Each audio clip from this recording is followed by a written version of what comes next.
Well, hello, DCO Nation. Welcome back to another DCO Live. Guys, I appreciate you jumping on here tonight. I saw Small Craft Angler on, Brian is on, Heath is on, Steve Yakin Inshore, Everett's on. Appreciate you guys. Thanks for jumping on here tonight.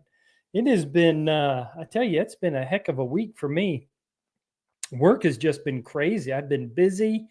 Got home late tonight. I was lucky to have, some topics already kind of, scheduled out here for tonight. Or man, I tell you what, I'd be kind of doing this off the top of my head. But yeah, just been one of those crazy weeks where, just trying to fit everything in. But I hope everybody's doing well. Hope you guys were able to get out and do some fishing over the weekend or this week. It's been beautiful. The last couple of days have been absolutely gorgeous. Today was awesome.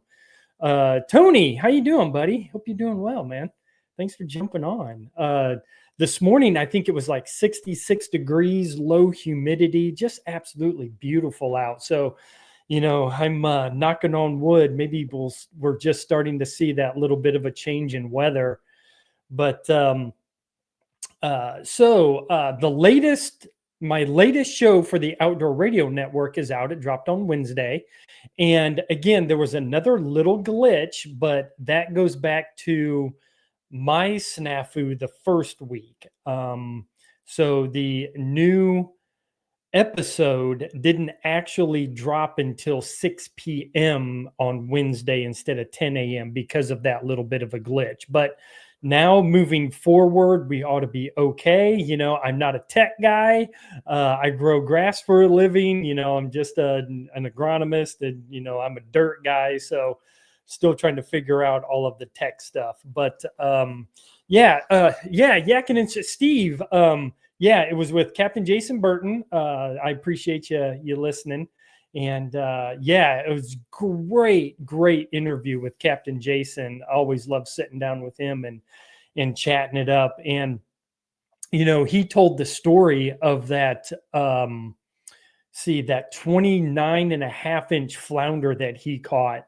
And I tell you what, I'm not going to go into the story. If you guys haven't heard it, you need to hear it from him. So, listen to the Outdoor Radio Network and catch my episode there, or on Spotify or on YouTube. I drop it there an hour after it drops on Wednesday. I drop it on those other platforms, so you guys, can listen to it if you happen to miss me on ORN. So a couple different, places you guys can catch that. But an absolutely fantastic interview with him. And I tell you, one of the takeaways that I got from Jason that he brought up that I kind of forget about flounder is, these flounder are facing into the current when they're sitting at the bottom. So, if they're sitting at a creek mouth, they're facing into the current. Let's go this way. If you're looking on video, they're facing into the current. So as the bait or whatnot comes in, they can attack it. So, that's one of the things that I have to continue to remind myself, is possibly maybe set up inside the creek mouth, pitch out and pull it in, or, on a dropping tide, stay on the outside of the small creeks and throw up into the creek and let it come out, and let those flounder do their thing, and ambush. So, keep that in mind, that they are facing into the current, in these creek mouths or along grass lines or whatnot, and I keep, there's so many things when you're out there fishing, you're trying to think about all the time and put these puzzle pieces together so that you can get on these fish. But yeah, that was one of the little tidbits that, Jason brought up that I just kind of keep in the back of my mind. He said technical difficulties. So yeah, so if you're talking about what I was just referring to on ORN, where my new episodes drop every Wednesday at 10 a.m. So this Wednesday, I should say last Wednesday, I guess it would be, 10 a.m. was supposed to be the Jason Burton interview. Well, it was last week's interview with John Minchek. Again, that was the technical difficulty. It didn't pull the new interview. It played the old interview, and they got the snafu worked out, and the new interview actually played at 6 p.m. So that's what the technical difficulty was. So again, we've got it all straightened out. Next week, we ought to be good to go. Wednesday, 10 a.m. And I'm working to get a certain guest on, and I'm hoping that I can get it worked out. With it being a holiday weekend, Memorial Day weekend, there's a lot of people out of town and whatnot, but there's one gentleman that I'm reaching out to now. I've never interviewed him before. We have never met, and hopefully I can get him on, and it should be a good one. So we'll kind of see how that works out. So there is one thing that I want to do that I have never done on this channel before. My wife and I, we went out to dinner last night, and there was a gentleman that was bartending, and he waited on us, and he recognized me. So we got to talking a little bit, and he's new to the area, and he's just getting into kayak fishing. And he said that he has just a little cheap kayak that he's using to get out, like a Polly's and Merle's Inlet, but he wants to upgrade to a pedal kayak and wanted to know if I knew anybody that was selling a pedal kayak. Well, I want to throw it out to you guys. I have never done this before, but I wanted to open it up to, DCO Nation and all of you guys. He is looking for a pedal kayak, and his budget's right at about $1,000. So if you know anybody that has a pedal kayak that they're looking to get rid of, shoot me a message on Instagram, and I'll pass that information on to him to see if we can't get him hooked up into something. I have never done it before. I've never been asked. So I was like, you know what? I'm going to throw it out here on the live and just kind of see if, what it kind of comes about. So again, if you guys know of anybody, or if you guys are looking to sell a kayak, again, his budget's about $1,000, and he is looking to do a pedal. So I wanted to, kind of throw that out. I did get a question on my last video that I put out, which was the one in when I was down at the Wando. And he basically said, what lures are you throwing right now? And so what I did was, right before I came on here, I just ran out to my kayak and I pulled out all of the packages that were in that little hatch that's right in front of my seat. And I didn't know I had this many sitting in that hatch, but I just pulled them out, and I thought I would just share with you guys what I'm throwing right now. So let's start out with I'm throwing a 3-inch Minnow Z. So these are all from Z-Man, and I'm throwing the Houdini color, the Pearl White, and the Beer Run in the 3-inch. And I love throwing the 3-inch paddle tails, especially if I'm moving up into the creeks targeting redfish. As the water's dropping out and it's getting really skinny, I'll actually size down to a smaller paddle tail, because I feel, and what I kind of see, and I want to get your guys' input too, kind of see what you're seeing also, see if it kind of lines up, or I may be way off base. I don't know. But as the water's dropping out, a lot of the bigger mullet and the bigger bait fish are starting to move out. So I like to size down to a smaller paddle tail. So the 3-inch minnows is one that I'm always, carrying with me. And again, you can see it's more of the natural colors. You guys know the Houdini color and the whites and the Beer Run. So I try to stay as natural as possible.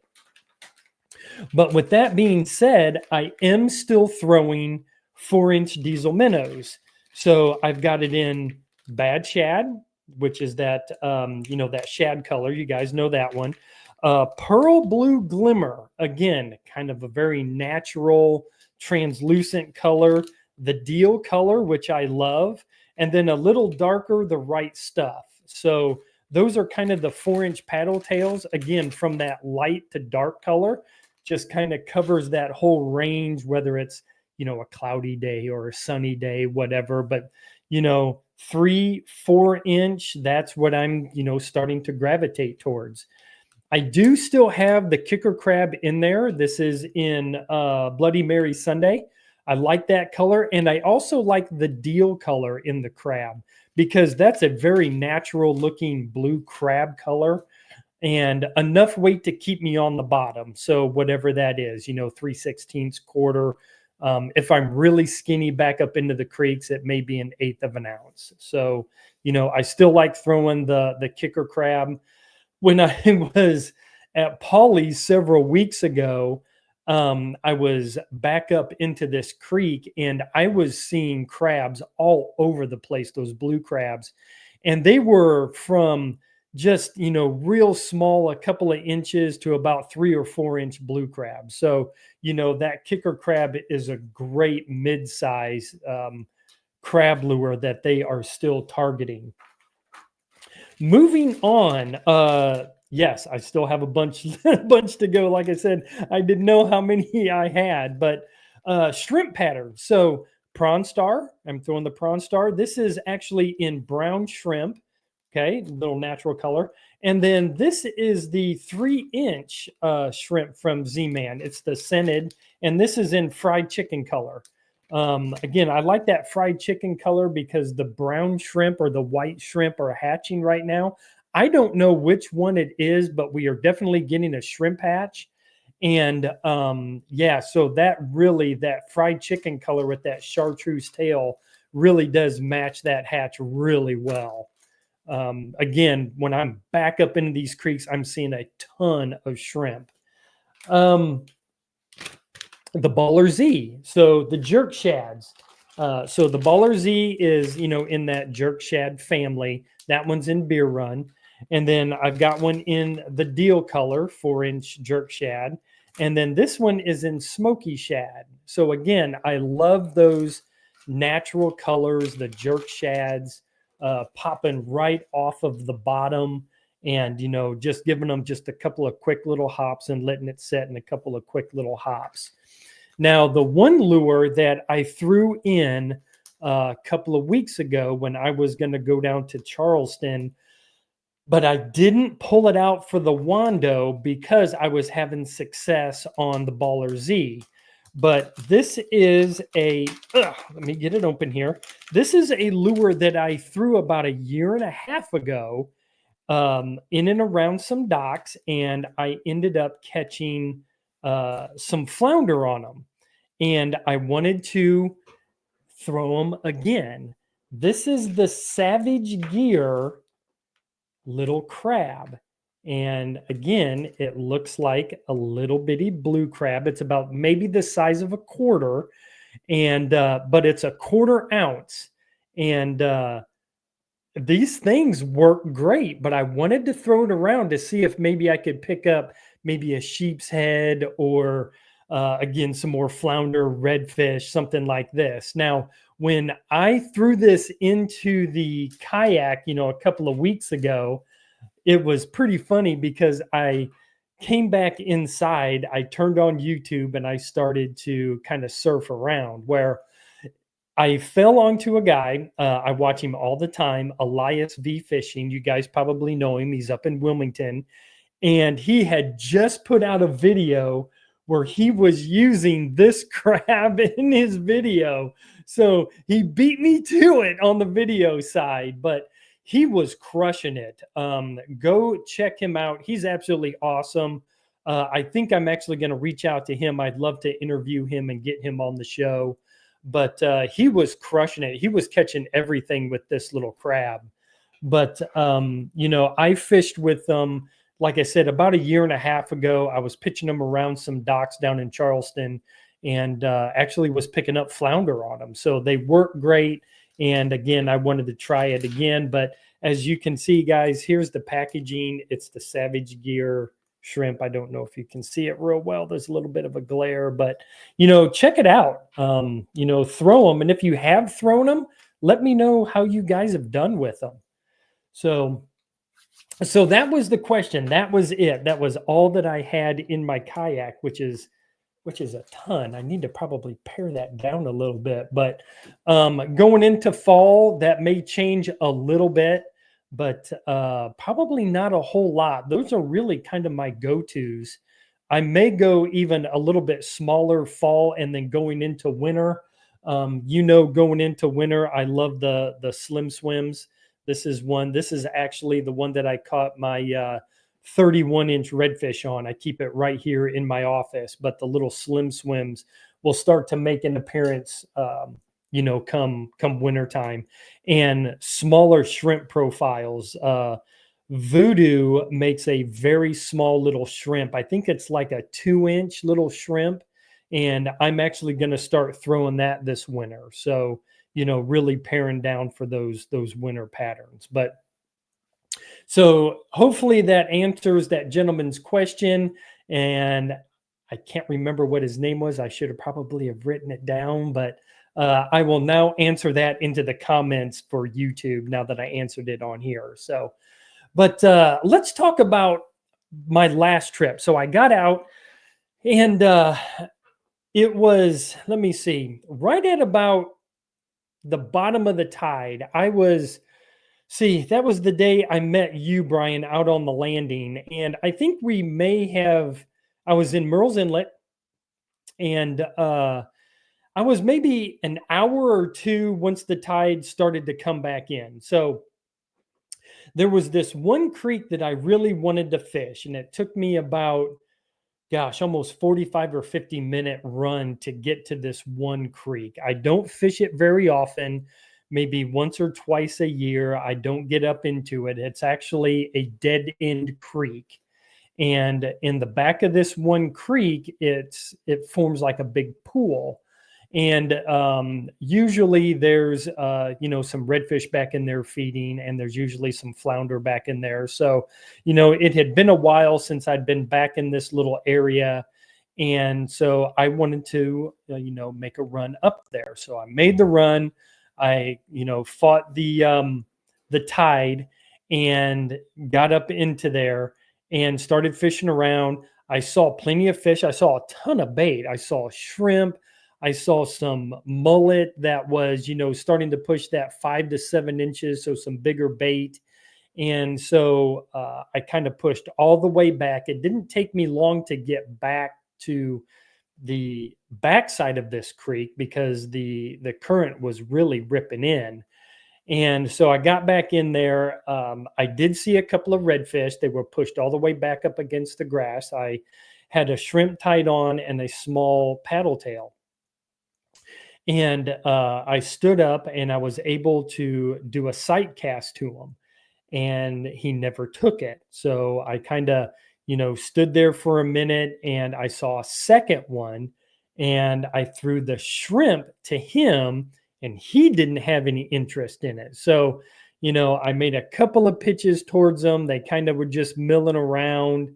There was one cast. I thought he was interested in it, but he just was not. I actually sat and watched him. He was maybe about 20 feet away from me, and he just kind of swam right past. He had no interest whatsoever what I was throwing. So again, I don't know, did he just get done eating? Yeah, I don't know. I don't know what the fish was thinking. If I knew what he was thinking, I probably would have caught him. But anyway, he probably was thinking, hey, I wish I had apple pie. I don't know what this guy's thinking about. So I kind of left that area. I worked my way out. I worked the grass lines, and I was going to go to another section.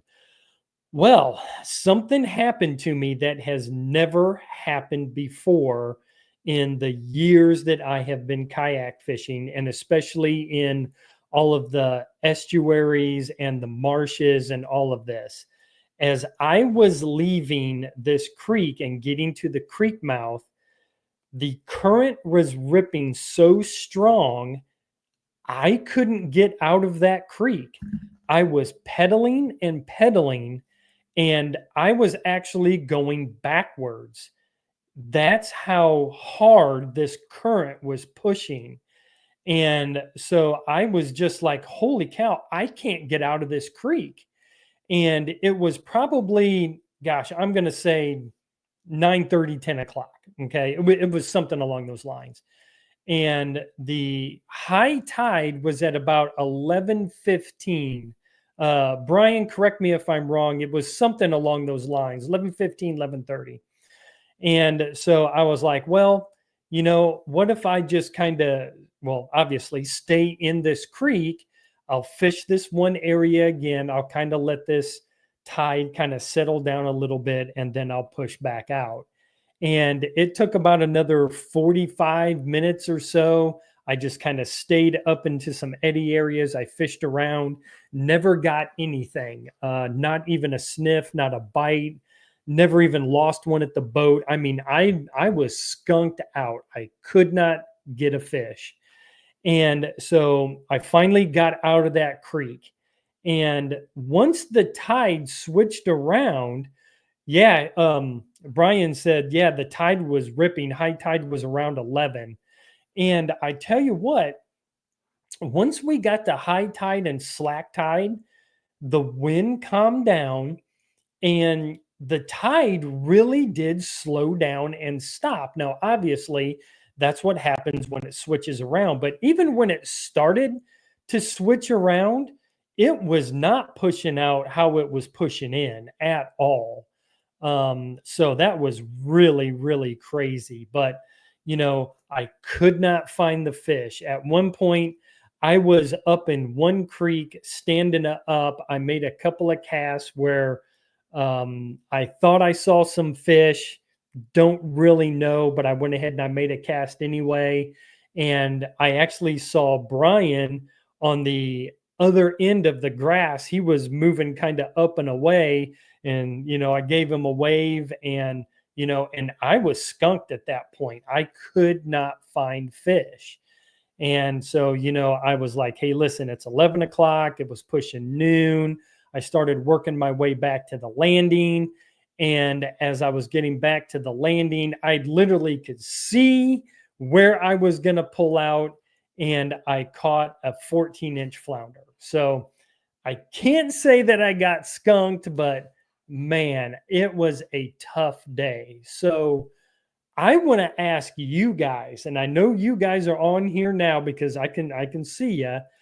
What do you guys do when you're having a tough day? Is there anything that you guys change up? What is a drastic thing?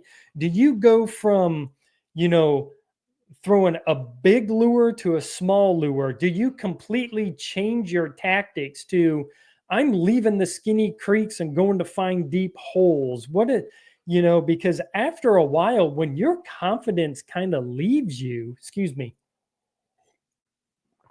when your confidence kind of leaves you and you're searching around, it's almost like you don't know, or at least for me, it's like, okay, now I'm not exactly sure what to do because I feel like I've exhausted everything. I threw shrimp pattern, I threw the paddle tails, I threw the jerk shads. I changed up the weights. I went from, an eighth of an ounce when it was at the lower tide. I went from the quarter of an ounce when we were at the higher tides. And, and it was ripping in to get me onto the bottom. So I was changing weights. I was changing profiles. And, I just couldn't find them. Let me see.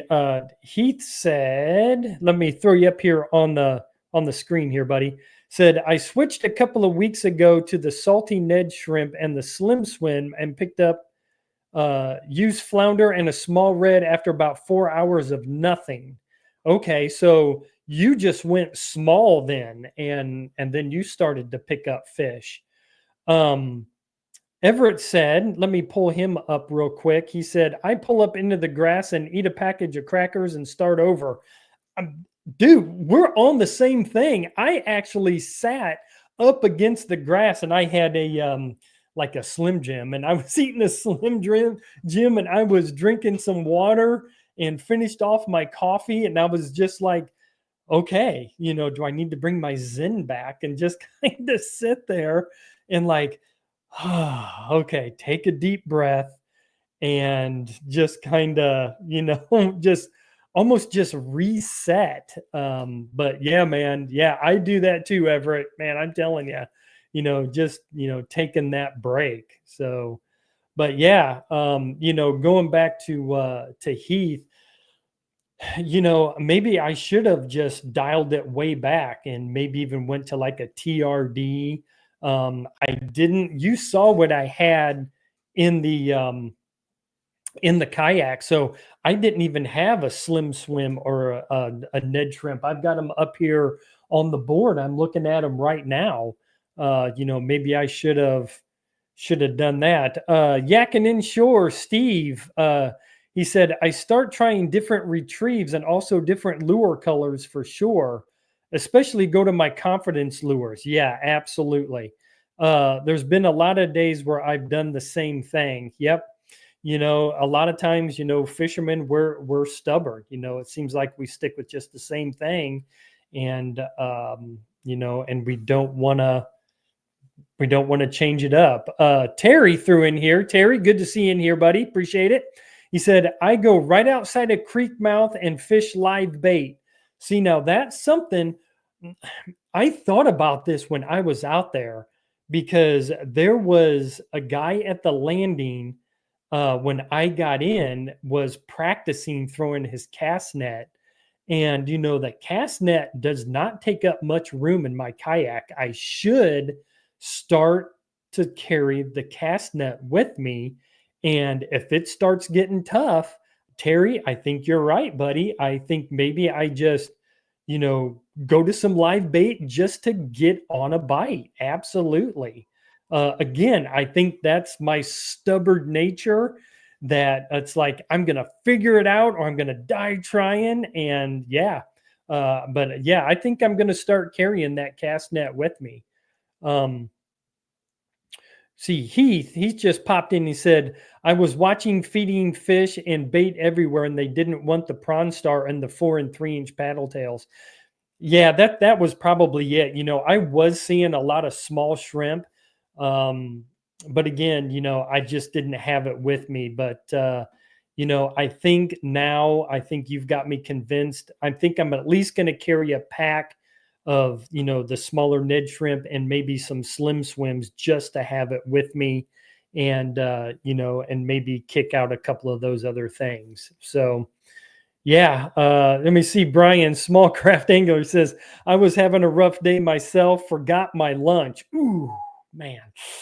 Boy, as long as you had coffee, coffee, I can usually get by, if I forget my lunch, but I can't do without my coffee, man. Oh, man, I tell you.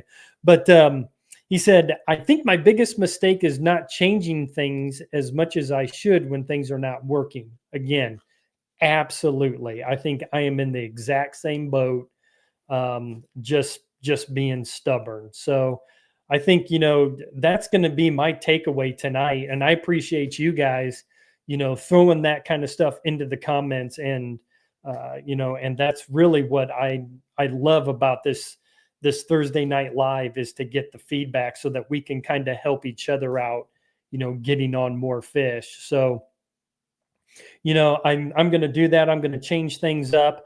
I'm actually not going to be fishing this weekend. Lefty and I, we are excuse me again.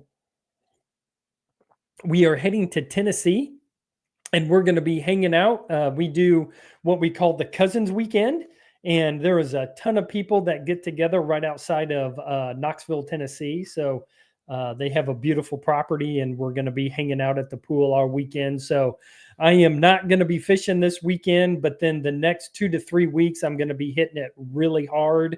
Got a redfish tournament with Low Country. So if you guys haven't signed up for that, that's going to be at Garris Landing on September 14th. And if you guys haven't heard yet, go over to Toadfish and get signed up for that release tournament. I can't remember what they're exactly calling it, but it's to benefit toadfish conservation, I think is what they call it, and Release Over 20. So two great conservation companies. Obviously, you guys know Toadfish and Release Over 20. So it's, you can call it, I want to say it's 200 to sign up. It's an individual angler tournament. It's all amateurs. You can't be a guide to be in it. And you fish for a week. It starts September 7th and goes to September 13th. When you sign up, you actually get a swag bag, and they said you get about half of your entry fee back in that swag bag. I haven't seen what's in the swag bag. You can go over to toadfish.com, and I think they have all of that on there. That's where the entry form is. I'm actually going to get signed up for it. I'm going to try to fish, at least 1 or 2 days, but I support those guys. So even if I can't get out fishing, I'm definitely going to, call that as a great donation to a great, conservation effort on their part. So, but I'm definitely going to jump into that tournament and get in there, and then I encourage you guys to jump in there. And then on that toadfish tournament, Sunday the 14th down in Charleston, there is a meetup. And again, that's on the website where that meetup is in Charleston. And I want to say it's on James Island. Again, I can't remember where it's at, but there is going to be a meetup. I'm not going to be able to make that meetup. I was planning on doing it, but the redfish tournament is on that Sunday. And, I'm going to want to get back home and not actually leave Garris Landing and then go down and hit that meetup. But yeah, that's pretty much what I'm going to be doing. So, not going to be fishing this weekend. I hope you guys are. I hope you guys have a great Labor Day weekend. Spend time with family and, grill out, maybe have a couple of adult beverages. I know I am. And, I'm really just going to enjoy the time, just kind of kicking back. So again, guys, I really appreciate each and every one of you. Go over to Outdoor Radio Network, catch all of the great shows on there. And, hopefully you can catch me. And guys, again, I really do appreciate each and every one of you. If you haven't subscribed or signed up or, whatever, leave a comment. I appreciate it. The channel is growing, and it's because of you guys. And that's it. I will see you all next week. Same bat time, same bat channel. And remember, conservation starts with you. Release a fish for someone else to enjoy. Guys, appreciate you. I will see you next week.